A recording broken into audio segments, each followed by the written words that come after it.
पिछले कई दिनों से मेरे पास कमेंट्स आ रहे थे कि मुझे एक राउटर लेना है या फिर मुझे एक एक्सटेंडर लेना है, तो मेरे लिए कौन सा बेस्ट रहेगा, मेरा बजट इतना है। तो guys see, first of all कोई भी राउटर या फिर स्पेशली एक्सटेंडर चूज़ करने से पहले आपको उसमें कौन सा एंटीना यूज़ किया गया है उस पर ज़रूर ध्यान देना है, क्योंकि एंटीना ही ऐसा एक चीज़ है जो आपको मैक्सिमम रेंज या फिर कवरेज प्रोवाइड करने में सक्षम है। सक्षम बहुत ज़्यादा हिंदी बोल लिया। मतलब राउटर ही एंटेना ही एक ऐसा चीज़ है जो आपको मैक्सिमम रेंज या फिर उसको क्या कहते हैं, कवरेज प्रोवाइड कर सकता है। तो उसके लिए आपको ये पता होना ज़रूरी है कि कितने टाइप के एंटेनास हैं अभी वाईफाई राउटर में जो यूज़ किया जाता है या फिर एक्सटेंडर में, और वो सभी एंटेनास इंडिविजुअली कैसे काम करता है, उसका वर्किंग मेथड क्या है। सो यही सारी चीज़ें लेके आ गया हूँ आपके लिए वीडियो। So let's start.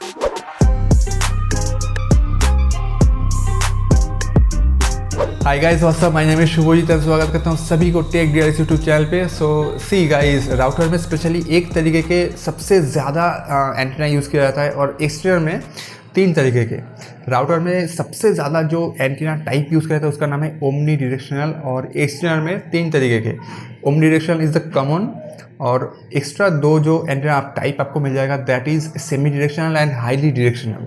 तो सबसे पहले बात कर लेते हैं ओमनी डायरेक्शनल एंटीना के बारे में। So as I have already told you कि ओमनी डायरेक्शनल एंटीना सबसे ज़्यादा राउटर में यूज़ किया जाता है, क्योंकि हम लोगों को अगर एक राउटर हम लोग खरीदते हैं तो उसके 360 डिग्री एंगल पे हम लोगों को उसकी रेंज चाहिए होती है, ठीक है। सो अगर ये एक ओमनी डायरेक्शनल एंटीना हुआ तो इसके 360 डिग्री ऐसे आपको रेंज मिलेगा, ठीक है। लेकिन ऊपर और नीचे, एंटीना की ऊपर और नीचे अगर इसका डायरेक्शन ऐसा हुआ तो इसके ऊपर ये गया और नीचे ये गया।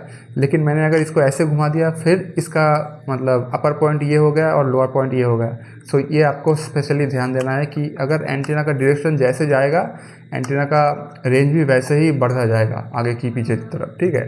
सो ऊपर की तरफ ये अगर गया और नीचे की तरफ ये गया तो ऊपर और नीचे नाल पॉइंट्स होते हैं, जिसकी वजह से ऊपर और नीचे ओमनी डायरेक्शनल एंटीना की थोड़ी सी रेंज कम होती है कंपेयर टू दिस एंगल। अगर मैं ऐसे एंगल में आप लोगों को बताऊं तो अगर ये सीधा चला गया तो सबसे ज़्यादा इसका रेंज रहता है, ऊपर और नीचे थोड़ा सा कम, एंड बिल्कुल मिडिल पॉइंट पे सबसे ज़्यादा।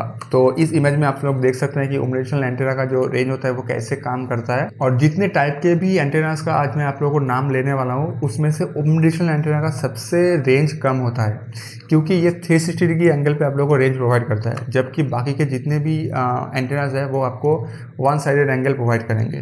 तो अगर आपके घर पे भी एक ओमनी डायरेक्शनल एंटीना वाला राउटर है तो इसको ऐसे प्लेस करना ताकि ये जो एंटीना है इसमें से सीधा आपका रेंज जाएगा और सबसे ज़्यादा मैक्सिमम रेंज आपको इस तरह से मिलेगा। तो इसको तो आपने टेबल पे अगर बिठाते हैं तो ऐसे रखना है इसको, और अगर आपने इसको वॉल माउंट किया तो आपको ऐसे सीधा कर देना है, ताकि एंटीना का जो पॉइंट ऑफ व्यू है वो बिल्कुल सीधा रहे और ऐसे इसका रेंज मैक्सिमम दूर तक पहुंच सके, ठीक है। हाँ, एक और चीज़ इससे रिलेटेड, अगर आपके पास 3 BHK या 2 BHK हाउस है और आपको तीनों ही फ्लोर या फर्स्ट एंड सेकंड फ्लोर दोनों जगह पे रेंज की दिक्कत हो रही है, तो आपको कैसे इस एंटीना को प्लेस करना चाहिए मैं आप लोगों को बताता हूँ। तो अगर आपने वॉल माउंट कर लिया तो आप तो ऐसे रखेंगे इसको obviously, but the thing is आपको इसको एक एंटीना को ऐसे रखना है और एक को ऐसे। ये यहाँ पे क्योंकि दोनों ही 2.4 गीगाहर्ट्ज़ तो ऐसे रखना है। अगर आपके पास 4 एंटीना वाला राउटर है तो 2.4 को एक ऐसे रखना और एक 2.4 को ऐसे, और एक 5 को ऐसे, एक 5 को ऐसे, समझ गए। क्योंकि इसमें से निकली हुई सिग्नल आपकी ऊपर भी जाएगा और नीचे भी आएगा, लेकिन ये जो है ये सिर्फ ऑन दिस वे ये उसकी फ्रीक्वेंसीज को ट्रैवल कराता है। सो अगर आपको कोई क्वेश्चन हुआ इससे related so please comment down below, ताकि फिर से अगर कभी हुआ टाइम तो मैं इससे रिलेटेड एक और वीडियो बना के दूंगा। दूसरी टाइप की जो एंटीना राउटर में यूज़ किया जाता है, नॉट ओनली राउटर, सबसे स्पेशली एक्सटेंडर में यूज़ किया जाता है, वो है स्लाइटली डायरेक्शनल या फिर सेमी डायरेक्शनल एंटीना। इसमें आपको जो एंगल ऑफ व्यू मिलता है वो हाईली डायरेक्शन से थोड़ी सी ज़्यादा मिलती है, क्योंकि अगर आप श्योर नहीं है कि आप होस्ट हैं और आपका एक क्लाइंट है, उसका लोकेशन एग्जैक्ट क्या है वो आपको नहीं पता, तो फिर इस टाइप का एंटीना यूज़ किया जाता है, ताकि आपको अगर नहीं भी पता हो तो भी आप उस साइट पे एक एंगल ऑफ बीम छोड़ेंगे और वो कहीं ना कहीं से उस बीम को पकड़ ही लेगा और आप उसी जगह पे इंटरनेट को एक्सेस कर सकते हैं। और इसके बाद जो आता है एंटीना वो है हाईली डायरेक्शनल।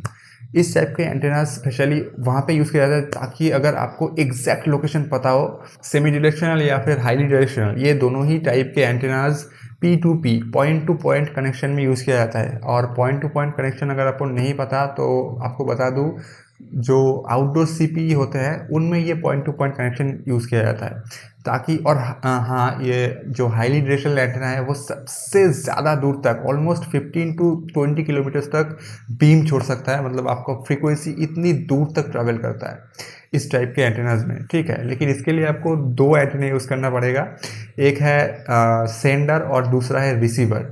तो एक है होस्ट और एक है क्लाइंट। लेकिन इस तरह के ओमनीडायरेक्शनल में आपको एक ही एंटीना की ज़रूरत पड़ती है, दैट इज़ वाई ये ज़्यादा कॉस्ट एफिशिएंट है और वो बहुत ज़्यादा महंगा हो जाता है। जो हाईली डायरेक्शनल एंटीना होता है वो बिल्कुल लेज़र लाइट की तरह काम करता है। जैसे हम लोग किसी पॉइंट पे अगर लेज़र लाइट को मारते हैं तो बिल्कुल सीधा वो जाके उस सरफेस पे गिरता है। लेकिन आप एक बल्ब को इमेजिन कीजिए, बल्ब में से बिल्कुल 360 डिग्री पे ये जो बीम्स है वो निकलते हैं। तो एंटीना भी वैसे ही काम करता है, ऑलमोस्ट कुछ इस तरह से ही।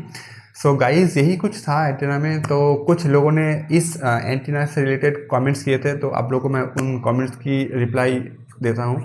सो गाइस, सबसे पहले इन्होंने कमेंट किया है, प्रणव रॉय ने कमेंट किया है कि अगर मैं 5 गीगाहर्ट्ज़ बैंड के वाईफाई एंटीनास बंद कर दूँ तो क्या वो एंटीनास 2.4 में काम करेंगे।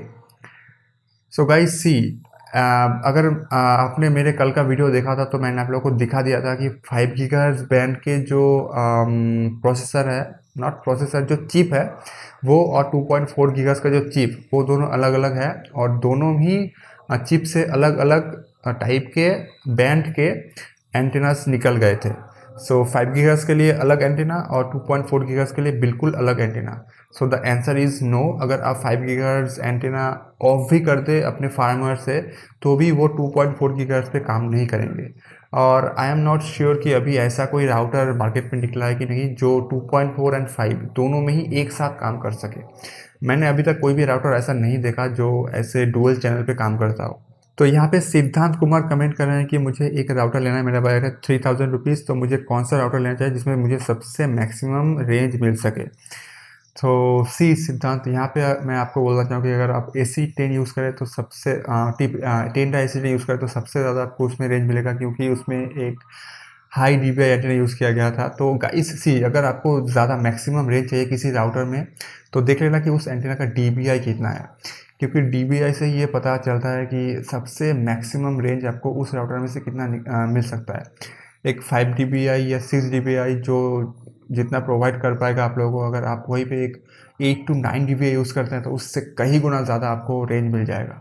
और हाँ गाइज, लास्ट में आप लोगों को यही बात बताना चाहूँगा कि एंटीना को हमेशा किसी भी टाइप की मेटेलिक थिंग्स से दूर रखने की ट्राई करना, क्योंकि मेटेलिक थिंग्स ऐसी चीज़ होती है जो राउटर के एंटेनास जो हैं उसकी फ्रीक्वेंसीज़ को बहुत ज़्यादा हार्म करती है और मेटेलिक चीज़ के उस पार वो फ्रीक्वेंसी नहीं पहुंच पाता। सो उसके लिए भी आप लोग सिग्नल ठीक से नहीं मिल पाएगा, आप लोगों को सिग्नल ठीक से नहीं मिल पाएगा, आप लोगों को सिग्नल की इशू होगी। सो पुराना फ्रिज या फिर अगर आपके पास कोई ऐसी मेटेलिक चीज़ हो जो आपके और राउटर के बीच में है तो उस चीज़ को अगर आप हटा दें वहाँ से, I know it's not possible कि किसी भी ऐसी बड़ी चीज़ को हम लोग हटा दे सके, लेकिन जितनी हो सके कि मेटेलिक चीज़ों से दूर रखने की ट्राई करना एक राउटर को, जिसकी मदद से आप लोगों को सबसे ज़्यादा बेस्ट रेंज मिल सके। सो आज के लिए बस इतना ही गाइज। अगर आपको ये वीडियो पसंद है तो एक लाइक ज़रूर कर देना, चैनल पर अगर नया हो तो सब्सक्राइब जरूर करके आना ऐसे ही वीडियोस पाने के लिए। सो नेक्स्ट वीडियो आने के तक अच्छे से रहना, be smart, purchase smart and invest smart. मिलता है आपको नेक्स्ट वीडियो में। Thank you so much for your time.